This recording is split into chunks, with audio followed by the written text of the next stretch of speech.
中属于夏美容顶级保养品的团直销公司，为了落实企业社会责任，对2020年已经甲厂商签署订购100台富康巴士的决心，将陆续捐赠予需要的每一个县市。目前全台公益接力第29站，因来到台南市捐出第13台高顶的富康巴士，以及价值1000万的物资。一听到成行，所有南部的美容师拢到场见证，场面相当盛大。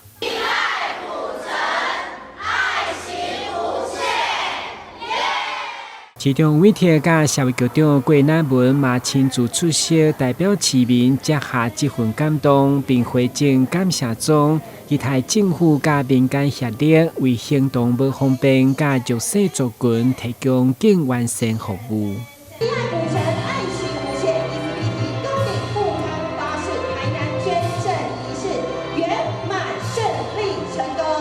我相信这个上面这个高顶的这个车子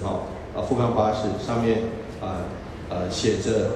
这个伊斯必体的捐赠者，也代表着市民朋友满满的谢意所以呢，我要代表台南市186万市民朋友们，谢谢伊斯必体，也谢谢所有的各位好朋友，因为你们这个城市更美、更有爱，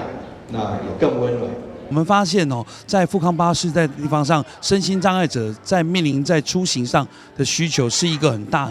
的一个缺口，是需要各个企业来一起投入这块领域。所以我们在同年呢，也跟富康巴士的厂商进行100台的一个订购。我们在逐年呢，我们会陆续针对这100台的富康巴士来进行相对应的捐赠。在台南捐赠富康巴士难得的大场面，这代表该企业的号召力甲行动力，嘛相信这不只是一场仪式，更是社会关怀具体实践。企业强调，因除了拼事业、行公益，更是同步启动，未来将持续发挥影响力，打造更友善的社会环境。台南新闻阮子采访报道。